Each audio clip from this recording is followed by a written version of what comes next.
ಧರ್ಮಸ್ಥಳ ಗ್ರಾಮಾಭಿವೃದ್ಧಿ ಯೋಜನೆ ಬಿಸಿ ಟ್ರಸ್ಟ್ ನೆಲಮಂಗಲ ತಾಲೂಕು ಮಾದಾವರ ವಲಯದಲ್ಲಿ ಸಾಮೂಹಿಕ ಸತ್ಯನಾರಾಯಣ ಪೂಜೆ ಹಮ್ಮಿಕೊಂಡಿದ್ದು, ಕಾರ್ಯಕ್ರಮದಲ್ಲಿ 500ಕ್ಕೂ ಹೆಚ್ಚು ಮಂದಿ ಮಹಿಳೆಯರು ಭಾಗಿಯಾಗಿದ್ದರು.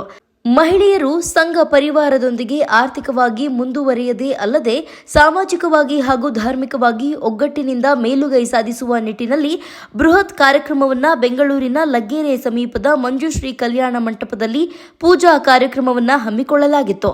ಸಂದರ್ಭದಲ್ಲಿ ಶಾಸಕ ಗೋಪಾಲಯ್ಯ ಅವರು ಮಾತನಾಡಿ, ಧರ್ಮಸ್ಥಳದ ವೀರೇಂದ್ರ ಹೆಗಡೆಯವರ ಸಾಮಾಜಿಕ ಕಳಕಳಿ ಹಾಗೂ ಮಹಿಳೆಯರ ಸರ್ವತೋಮುಖ ಅಭಿವೃದ್ಧಿಗಾಗಿ ಸಂಘಗಳನ್ನು ನಿರ್ಮಿಸಿ ಗ್ರಾಮೀಣ ಪ್ರದೇಶದ ಮಹಿಳೆಯರು ಸದೃಢರಾಗಲು ತುಂಬಾ ಯೋಜನೆಗಳನ್ನು ರೂಪಿಸಿದ್ದು ಸಂತೋಷದಾಯಕವಾಗಿದೆ. ಇಂದು ಅದೇ ನಿಟ್ಟಿನಲ್ಲಿ ನಗರ ಪ್ರದೇಶದಲ್ಲಿಯೂ ಸಂಘಟನೆಗಳನ್ನು ಮಾಡಿ ಮಹಿಳೆಯರ ಅಭಿವೃದ್ಧಿಗಾಗಿ ಕಾರ್ಯಕ್ರಮಗಳನ್ನು ಹಮ್ಮಿಕೊಂಡಿರುವುದು ಸಂತೋಷದಾಯಕವಾಗಿದೆ ಎಂದು ತಿಳಿಸಿದರು. ಧರ್ಮಸ್ಥಳದ ಪರಮ ಪೂಜ್ಯ ವೀರೇಂದ್ರ ಹೆಗ್ಡೆಯವರು ಪ್ರಾರಂಭ ಮಾಡಿರ್ತಕ್ಕಂಥ ಈ ಗ್ರಾಮೀಣಾಭಿವೃದ್ಧಿ ಯೋಜನೆಯನ್ನು ಮಾಡಿದ್ದಾರೆ. ಲಕ್ಷಾಂತರ ಹೆಣ್ಣು ಮಕ್ಕಳಿಗೆ ಉದ್ಯೋಗ ಆಗ್ತಕ್ಕಂಥ ಒಂದು ದೊಡ್ಡ ಕಾರ್ಯಕ್ರಮ. ಆ ಪರಮ ಪೂಜ್ಯರಿಗೆ ನಾವು ನಮಸ್ಕಾರಗಳನ್ನು ಮಾಡಬೇಕು. ಈಗ ಬೆಂಗಳೂರಿನಲ್ಲೂ ಮಾಡಬೇಕು ಅಂತಕ್ಕಂಥದ್ದು ಏನು ಯೋಜನೆಯನ್ನು ತಂದು ಪ್ರಾರಂಭ ಮಾಡಿದ್ದಾರೆ.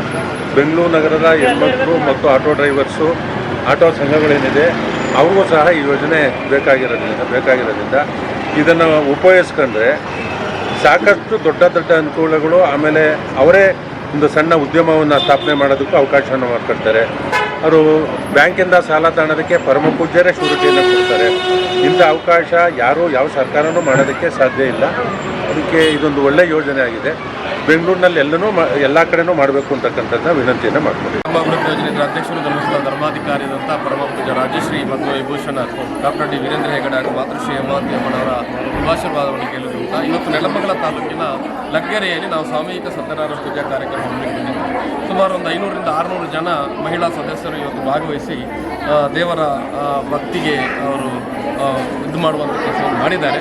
ನಮ್ಮ ಉದ್ದೇಶ ಏನು ಅಂತ ಹೇಳಿದರೆ, ಧರ್ಮಸ್ಥಳ ಗ್ರಾಮಾಭಿವೃದ್ಧಿನ 10 ಹಲವು ಕಾರ್ಯಕ್ರಮವನ್ನು ಮಾಡ್ತಾ ಇದ್ದಾರೆ. ಇದರೊಟ್ಟಿಗೆ ನಮ್ಮ ಸ್ವಸಹಾಯ ಸಂಘದ ಸದಸ್ಯರು ಕೂಡ ಧಾರ್ಮಿಕ ಭಾವನೆ ಮೂಡಿಸಬೇಕು, ಅವರಲ್ಲಿ ಕೂಡ ಜಾಗೃತಿ ಮೂಡಿಸಬೇಕು, ಅವರಲ್ಲಿ ಸಂಸ್ಕೃತಿ ಸಂಸ್ಕಾರವನ್ನು ಮೂಡಿಸಿಕೊಳ್ಳುವ ಕೆಲಸ ಆಗಬೇಕು. ಈಗ ಹಲವಾರು ಕಾರ್ಯಕ್ರಮದ ಜೊತೆಯಲ್ಲಿ ಧಾರ್ಮಿಕ ಕಾರ್ಯಕ್ರಮ ಸೇರಿಸುವ ಮುಖಾಂತರ ಆ ಕುಟುಂಬದ ಪರಿವರ್ತನೆಗೆ ನಾವು ಪೂಜ್ಯರು ಒಂದು ಹಾಕಿಕೊಟ್ಟಂಥ ಒಂದು ಕಾರ್ಯಕ್ರಮ ಈ ಒಂದು ಧಾರ್ಮಿಕ ಕಾರ್ಯಕ್ರಮ ಆಗಿದೆ.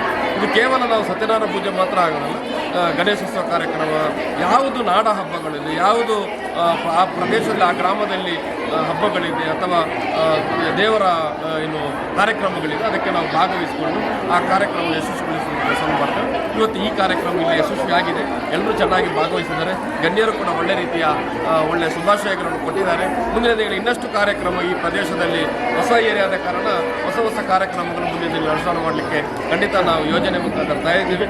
ಎಲ್ಲರೂ ಚೆನ್ನಾಗಿ ಕಾರ್ಯಕ್ರಮ ಭಾಗವಹಿಸಿ ನಮ್ಮ ಒಟ್ಟಿಗೆ ಸಹಕರಿಸಿ. ಗ್ರಾಮೀಣ ಪ್ರದೇಶದಲ್ಲಿ ಮಾಡ್ತಾ ಇದ್ರೆ ಈ ಸರಿ ಸಿಟಿಗಳು ಮಾಡ್ತಾ ಇದ್ರೆ ಇದ್ರ ಬಗ್ಗೆ ಏನಿಸ್ತೀರ? ಅಂದರೆ ಎಲ್ಲರಿಗೂ ಅವಕಾಶ ಕೊಡಬೇಕು. ಗ್ರಾಮೀಣ ಪ್ರದೇಶದಲ್ಲಿದ್ದಂಥ ಜನರಿಗೆ ಅಂದರೆ ಮ್ಯಾಕ್ಸಿಮಮ್ ಇರುವಂಥ ಜನರು ಅಲ್ಲಿ ಬಡತನಗಳು ಜಾಸ್ತಿ ಇರೋದು ಗ್ರಾಮೀಣ ಪ್ರದೇಶದಲ್ಲಿ.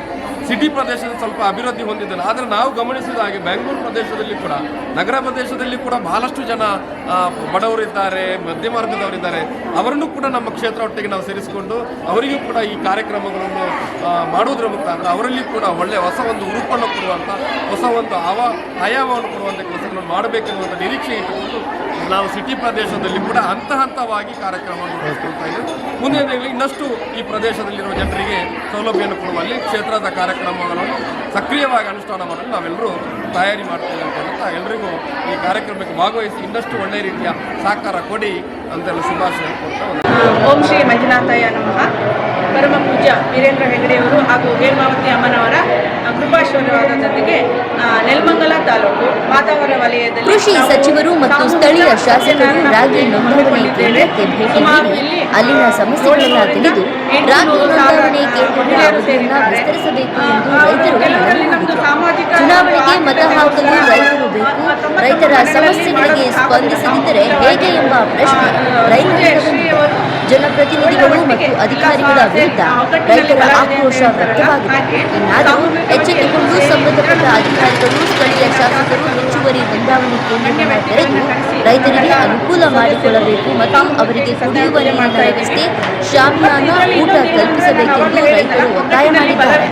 ನಮ್ಮ ಕಷ್ಟ ಕಾರ್ಪಣ್ಯಗಳು ಮುಖ್ಯವಾಗಿ ಸಾಮಾಜಿಕವಾಗಿ ಆರ್ಥಿಕವಾಗಿ ಅವರವರ ಒಂದು ಕುಟುಂಬನ ನಿರ್ವಹಣೆ ಮಾಡೋದ್ರಲ್ಲಿ ನಮ್ಮ ಪೂಜ್ಯ ಶ್ರೀಯವರು ಒಂದು ಮೇಲುಗೈ ಅಂತ ಹೇಳ್ಬೋದು. ಇಡೀ ನಮ್ಮ ಭಾರತ ದೇಶಕ್ಕೆ ಅಂತ ಹೇಳೋದಕ್ಕೆ ನಾನು ಹೆಮ್ಮೆ ಪಡ್ತೀನಿ.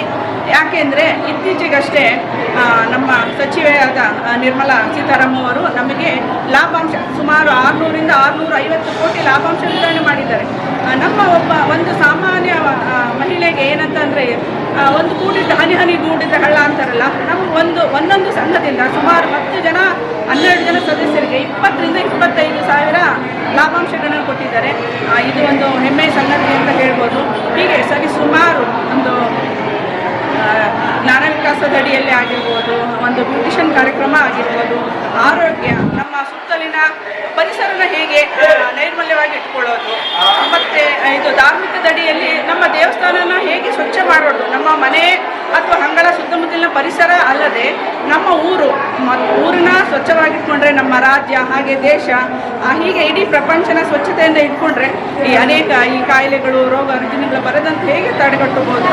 ಹಾಗೆ ನಮ್ಮ ಈ ಧಾರ್ಮಿಕದಡಿಯಲ್ಲಿ ಬ್ಯೂಟಿಷನ್ ಆಗಿರ್ಬೋದು, ಏನಾದ್ರು ಮತ್ತೊಂದು ಟೈಲರಿಂಗ್ ತರಬೇತಿ ಆಗಿರ್ಬೋದು, ಮತ್ತು ಒಂದು ಸರ ಅಂದರೆ ಎಂತ ಮಣಿ ಪೌಂಡ್ಸೋದು, ಆರ್ಟಿಫಿಷಿಯಲ್ ಜ್ಯುವೆಲ್ರಿ, ಅದು ಒಂದು ಕುಟುಂಬಕ್ಕೆ ಫ್ಯಾಷನ್ ಆಗಿ ಕುಟುಂಬಕ್ಕೆ ಅನುಕೂಲ ಆಗೋ ರೀತಿ ಹೀಗೆ ಸುಮಾರು ಸ್ವಉದ್ಯೋಗ ಸುಮಾರು ಸಂಘದಡಿಯಲ್ಲಿ ಮಹಿಳೆಯರನ್ನ ಇಟ್ಕೊಂಡು ಒಂದು ಪ್ರಮುಖ ಪಾತ್ರ ವಹಿಸಿದ್ದಾರೆ ಕಾವಂದರು ಅಂತ ಹೇಳೋದಕ್ಕೆ ನಾನು ಹೆಮ್ಮೆ ಪಡ್ತೀನಿ. ಇದರಲ್ಲಿ ನಮ್ಮ ಸಂಘದಿಂದನೂ ಒಂದು ಸುಮಾರು 40-50 ಜನ ಆರ್ಟಿಫಿಷಿಯಲ್ ಜ್ಯುವೆಲ್ರಿ ವರ್ಕ್ ಸರ ಮಾಡಿಕೊಂಡು ಅವರವರ ಒಂದು ಬದುಕಿಗೆ ಒಂದು ಹಾದಿಯನ್ನು ಕಂಡುಕೊಂಡಿದ್ದಾರೆ. ಹೀಗೆ ಸುಮಾರು ವಿವಿಧ ಕ್ಷೇತ್ರಗಳಲ್ಲಿ ಕಾವಂದರು ನಮಗೆ ಒಂದು ಬುನಾದಿಯನ್ನು ಹಾಕ್ಕೊಟ್ಟಿದ್ದಾರೆ. ಅವರ ಹಾದಿಯಲ್ಲಿ ನಾವೆಲ್ಲ ಜನಸಾಮಾನ್ಯರೇ ಅಂತ ಹೇಳ್ಬೋದು, ನಾವೆಲ್ಲ ನಡೀತಾ ಇದ್ದೀವಿ. ಭಗವಂತನ ಮಂಜುನಾಥ ಸ್ವಾಮಿಯ ಕೃಪಾಶೀರ್ವಾದ ಕಾವಂದ ದಂಪತಿಗಳ ಮೇಲೆ ಇರಲಿ, ಮತ್ತು ಅವರ ಪ್ರಸಾದ ನಮಗೆ ಆವಾಗ ಸಿಗ್ತಾ ಇರಲಿ ಅಂತ ಹೇಳಿ ನಾನು ಈ ಸಂದರ್ಭದಲ್ಲಿ ಹೇಳೋದಕ್ಕೆ ಇಷ್ಟಪಡ್ತೀನಿ.